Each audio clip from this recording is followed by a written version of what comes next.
റഹീം എംപിയുടെ പേരും ചിത്രവും ഉപയോഗിച്ച് വ്യാജ പ്രചരണം 2 പേർക്കെതിരെ കേസെടുത്തു. എംപിയുടെ പരാതിയുടെ അടിസ്ഥാനത്തിലാണ് നടപടി. ശ്രീകാന്ത് പള്ളിക്കത്തോട്, റിയാസ് തത്തോത്ത് എന്നീ ഫേസ്ബുക്ക് അക്കൗണ്ട് ഉടമകൾക്കെതിരെയാണ് കേസ് രജിസ്റ്റർ ചെയ്തിരിക്കുന്നത്.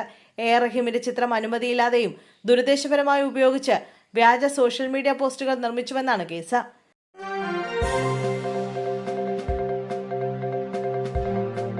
കാട്ടാക്കടയിൽ 2 സ്കൂളിലെ വിദ്യാർത്ഥികൾ തമ്മിൽ ഏറ്റുമുട്ടി. അന്വേഷണം ആരംഭിച്ച പോലീസ്. തിരുവനന്തപുരം കാട്ടാക്കടയിൽ വിദ്യാർത്ഥികൾ തമ്മിലുണ്ടായ സംഘർഷത്തിൽ ഒരു കുട്ടിയുടെ വയറിൽ മുറിവേറ്റു. 2 സ്കൂളിലെ കുട്ടികളാണ് പരസ്പരം ഏറ്റുമുട്ടിയത്. പരിക്കേറ്റ വിദ്യാർത്ഥി ആശുപത്രിയിൽ ചികിത്സയിലാണ്. ഇജാസ് എന്ന വിദ്യാർത്ഥിക്കാണ് പരിക്കേറ്റത്. സ്കൂളിലെ വിദ്യാർത്ഥികളും പുറത്തുനിന്നെത്തിയ വിദ്യാർത്ഥികളും തമ്മിലാണ് ഏറ്റുമുട്ടിയതെന്നാണ് വിവരം. പുറത്തുനിന്നുള്ള സംഘത്തിലുള്ളയാളാണ് ഇജാസ്.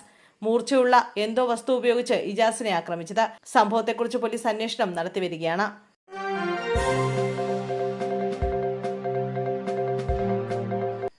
സർക്കാരിനെതിരെ രൂക്ഷ വിമർശനവുമായി പ്രതിപക്ഷ നേതാവ് പിണറായി വിജയൻ.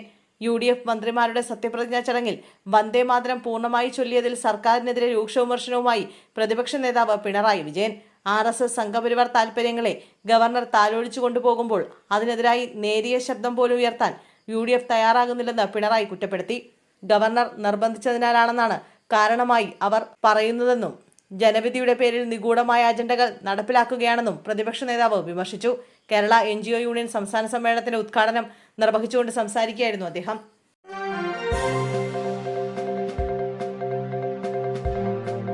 തിരുവനന്തപുരത്ത് ശക്തമായ കാറ്റിലും മഴയിലും വ്യാപക നാശനഷ്ടം.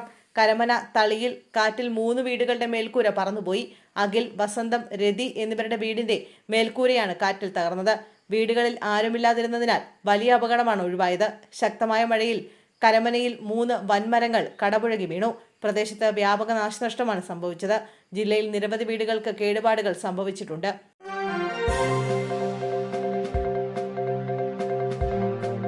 കോഴിക്കോട് വളയത്തെ മുസ്ലിം ലീഗ് കേന്ദ്രത്തിൽ നിന്ന് സ്റ്റീൽ ബോംബുകൾ കണ്ടെത്തി. ചെക്യാട് പഞ്ചായത്തിലെ മാമുണ്ടേരിയിലെ ലീഗ് കേന്ദ്രത്തിലാണ് സംഭവം. ഇവിടെ നിന്നും 2 സ്റ്റീൽ ബോംബുകളാണ് കണ്ടെത്തിയത്. മാമുണ്ടേരിയിലെ ഇടവഴിയിൽ ക്ലീൻ ചെയ്യുന്നതിനിടെയാണ് ബോംബുകൾ കണ്ടത്. വളയം പോലീസും ബോംബ് സ്ക്വാഡും സ്ഥലത്തെത്തി ബോംബുകൾ സുരക്ഷിത സ്ഥാനത്തേക്ക് മാറ്റി.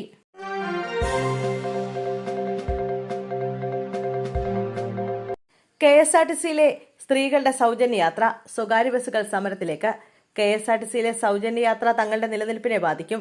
ബജറ്റിൽ അനുകൂല പ്രഖ്യാപനം ഉണ്ടായില്ലെങ്കിൽ 19-ന് ശേഷം ബസ് സർവീസ് നിർത്തിവെക്കുമെന്ന് all Kerala private buses operators അസോസിയേഷന്റെ മുന്നറിയിപ്പ്. തൃശൂരിൽ ചേർന്ന ഓപ്പറേറ്റേഴ്സ് അസോസിയേഷൻ യോഗമാണ് KSRTCയിലെ സൗജന്യ യാത്രയിൽ പ്രതിഷേധിച്ചത്. സ്ത്രീ യാത്രക്കാർ കൂടിയില്ലെങ്കിൽ സർവീസ് നടത്താൻ കഴിയില്ലെന്നും വൻ നഷ്ടമാണ് സഹിക്കേണ്ടി വരികയെന്നും ബസ് ഉടമകൾ ചൂണ്ടിക്കാട്ടി.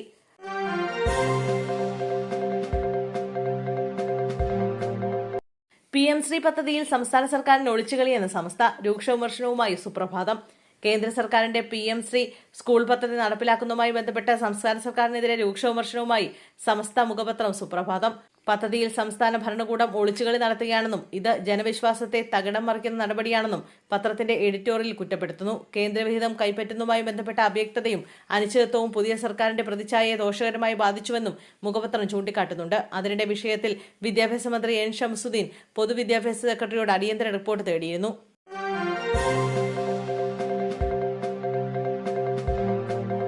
CMRL Exalogic case. EDക്ക് മുന്നിൽ ഹാജരാകുന്നതിൽ നിന്ന് ഒഴിവാക്കണമെന്നാവശ്യപ്പെട്ട് T വീണ കത്ത് നൽകി. Kochi minerals and rutile limited Exalogic സാമ്പത്തിക ഇടപാടുമായി ബന്ധപ്പെട്ട് കള്ളപ്പണം വെളുപ്പിക്കൽ കേസിൽ നാളെ EDക്ക് മുന്നിൽ നേരിട്ട് ഹാജരാകുന്നതിൽ നിന്നും ഒഴിവാക്കണമെന്ന് T വീണ ആവശ്യപ്പെട്ടു. ആരോഗ്യ പ്രശ്നങ്ങൾ ചൂണ്ടിക്കാണിച്ചുകൊണ്ടാണ് ഇന്നലെ രാവിലെ വീണ ED കൊച്ചി യൂണിറ്റ് ഓഫീസിലേക്ക് ഇമെയിൽ വഴി അവധി അപേക്ഷ സമർപ്പിച്ചത്.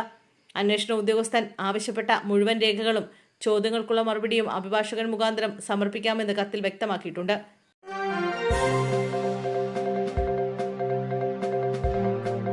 പാലക്കാട് 2 കാട്ടാന ആക്രമണം. 3 പേർക്ക് പരിക്ക്. വെള്ളങ്കിരി മിനി, ഷാജി, പ്രസാദ് എന്നിവർക്കാണ് പരിക്കേറ്റത്. മുള്ളിയിലുണ്ടായ കാട്ടാനാക്രമണത്തിലാണ് ആദിവാസി യുവാവായ 30-കാരൻ വെള്ളങ്കിരിക്ക് മുഖത്ത് ഗുരുതരമായി പരിക്കേറ്റത്. ഇന്ന് പുലർച്ചെ 4 മണിയോടെയാണ് പുഴയിലേക്ക് പോകുന്നതിനിടെ വെള്ളങ്കിരിയെ കാട്ടാൻ ആക്രമിച്ചത്. അട്ടപ്പാടി ഗൂളിക്കടവിലായിരുന്നു 2ാമത്തെ ആക്രമണം. രാവിലെ 5:30-ഓടെ ഓട്ടോയിൽ വരികയായിരുന്ന 2 പേരെ ഓട്ടോ മറിച്ചിട്ടാണ് കാട്ടാൻ ആക്രമിച്ചത്. യാത്രിക മിനി ഷാജിക്കും ഓട്ടോ ഡ്രൈവർ പ്രസാദിനും പരിക്കേറ്റു. മൂവരെയും അട്ടപ്പാടിയിലെ ട്രൈബൽ ആശുപത്രിയിൽ പ്രവേശിപ്പിച്ചിരിക്കുകയാണ്.